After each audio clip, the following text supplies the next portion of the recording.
Hello friends, in this video I will teach you how you can improve your interview delivery skills. That is, get better at delivering interviews. We all know that the skill that we use in order to perform our day-to-day job is very different from the skill that is required in order to deliver an acing interview. Now, when you apply for a different role or when you apply in a different organization, you need to deliver a good interview. And those skills which are required in an interview are starkly different from what you will eventually require to deliver good on the job. So irrespective whether you are a great employee, whether you're great at what you do today at your organization, whether you have all the skills, you have all the capabilities, but you still need to learn the interview delivery skills for you to ace the job that you're applying for. Even if that means that once you are in the job and once you've got the job, you won't be needing those interview skills anymore, or most of them, and you will just be needing very different skills in order to perform your job. However, this is just the reality of the situation, which is you need to give a good interview in order for you to get that job that you have applied for. Now, there might be some skills which may be interdependent, but by and large, interview delivery skill is very much different in totality versus the skill that you require for delivering strongly in your job or strong performance at your workplace. Now, tip number one is to write down your key examples. These are the examples that you are expected to be asked in your interview, or these are the examples that you want to share in your interview. Make sure you write them down. You write them down in the way you will speak about them.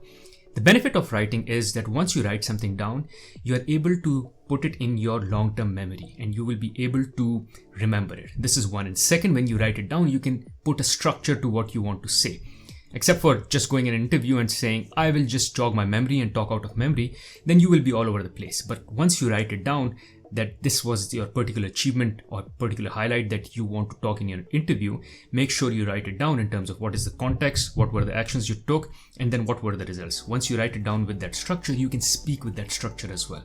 Once you speak with that structure, you will come across as concise, someone who understands, knows their stuff, and is able to communicate well. So write it down, which has two benefits, as I said. One, you will be able to structure it, and second, you will be able to remember it. So you don't have to jog your memory when you're asked a particular question. You can just deliver the answer based on the structure, the way you've written down. This is true with everything, even when you're presenting. If you write down most of your presentation or the key bullets or key highlights, it just goes in your long-term memory and helps you remember it when you're delivering your presentation. Interview delivery is kind of similar to making a presentation, where you have to jog your memory with regards to different facts that happened in that particular context. And once you've written them down, they're in your long-term memory. Plus, you have a structure, so you deliver in a very concise and a smart way. Now, before moving forward, one call out. In case you find any value from this video, I highly request you or encourage you to press the like button. This goes a long way for me and helps me stay motivated. Second is press the subscribe button along with the bell icon so you get notified as soon as I put a new content on this channel. On this channel, I post content pertaining to financial and career success for early and mid-career professionals. Now, apart from that, in case you want me to continue making unbiased content like this, you can support me on my Patreon page. I will leave the link to my patreon.com page in the description of this video. Now let's get rolling back into the video. Second is practice, and practice. You cannot get better at anything without practice. Call it if you're learning how to drive, call it if you're learning how to play music, call it if you're learning how to do magic, let's say, or any other skill that you're learning. You need to practice, and that is how you get better at it. You will not be good at it when you first try it. However, you need to practice. By practicing, what you can do is, one, you can ask someone to sit in front of you and you just deliver your interview. Or you can imagine there is someone in front of you and you can just deliver the interview assuming there is someone in front of you. Another thing that you can do, which I offer, is I offer mock sessions. So if you want a mock session, you can book that mock session with me. I will leave the link to how you can go about booking that session with me in the description of this video. You can book that mock session and I can help you get better at the skill of interviewing. But the idea is that you need to practice so you get better at it. This will come with time, so you'll have to practice. It is just like how you join a new role or an organization.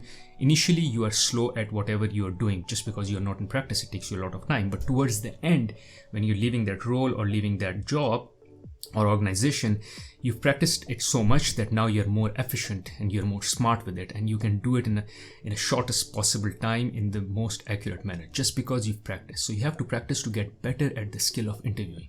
Another smart and most practical way to practice is just by delivering more interviews.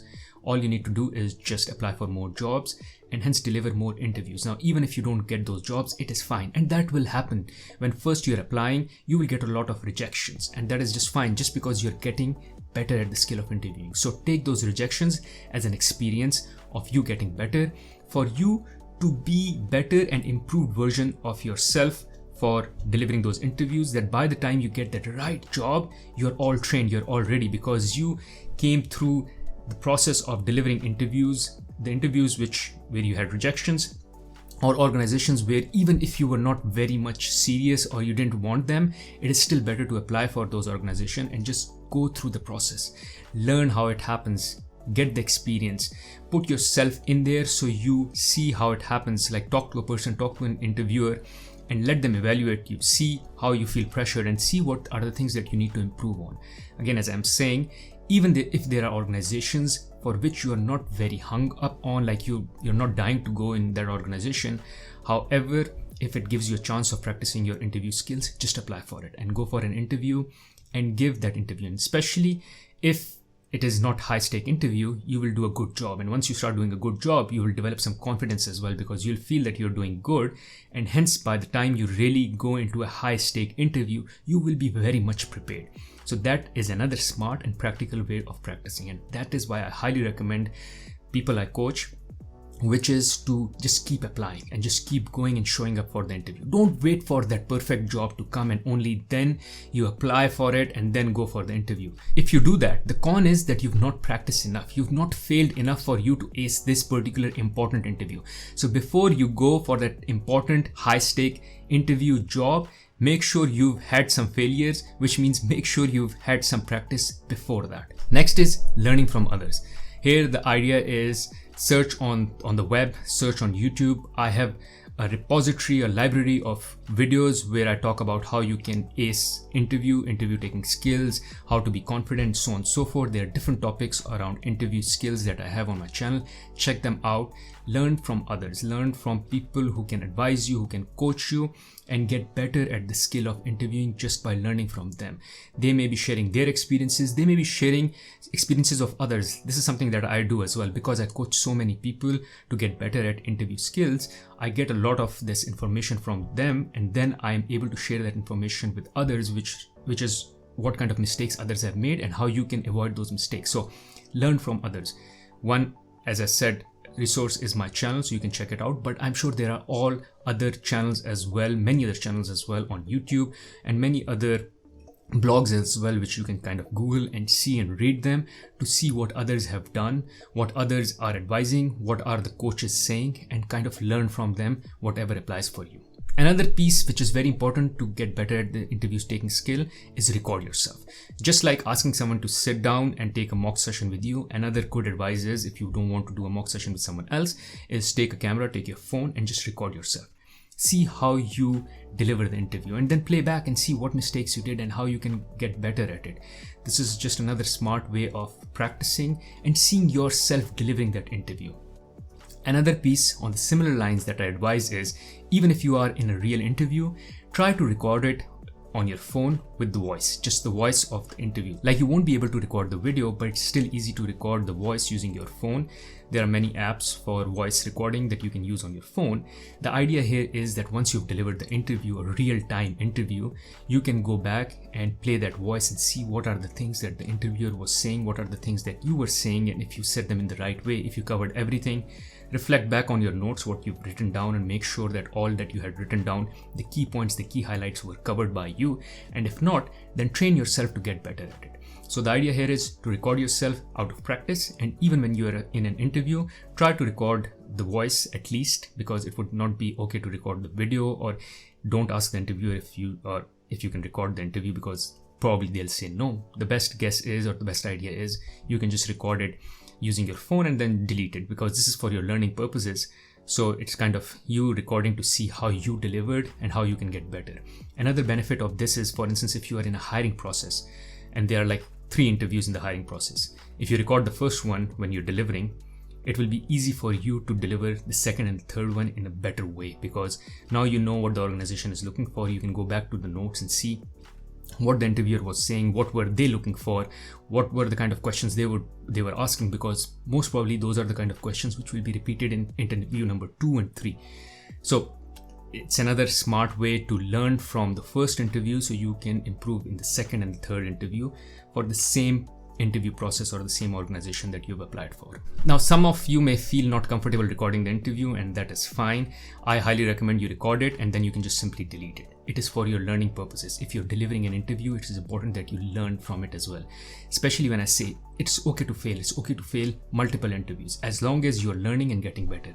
And this is one way of learning and getting better, which is when you record, you can go back to it, take notes, understand what you said and how you can improve. This is how you learn. Next tip I have is to act out.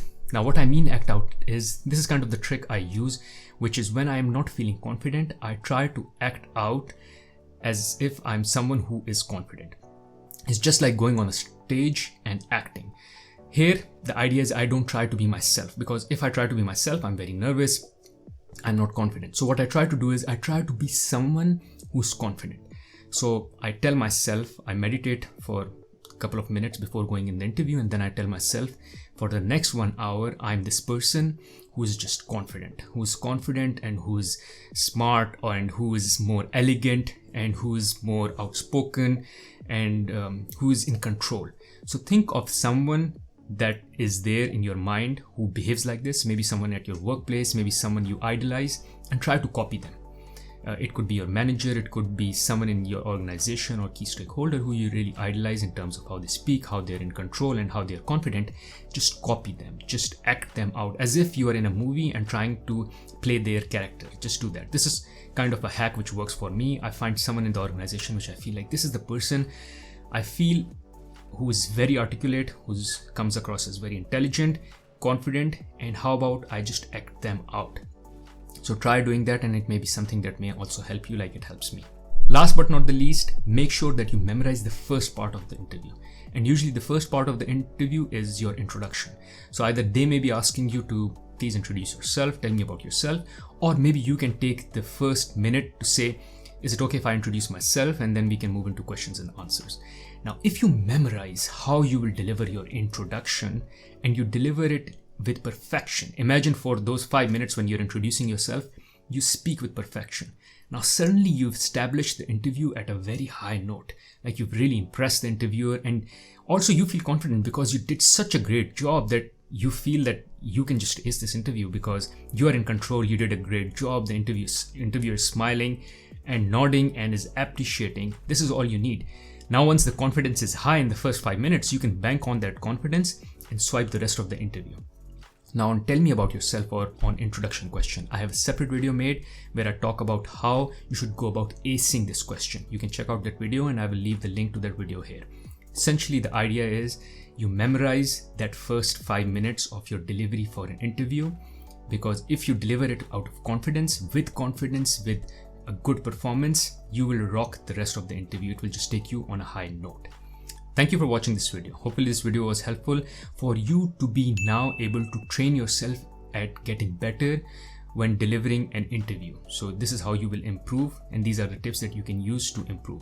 Now in case you like this video, I'm sure you'll also like another video on my channel where I talk about how you can deliver an interview with confidence. So check out that video here. Other than that, there is another video where I talk about how and what kind of reverse interview questions you should be asking in an interview. This is the time when the interviewer says, do you have any questions for me? You can check out that video here. Thank you.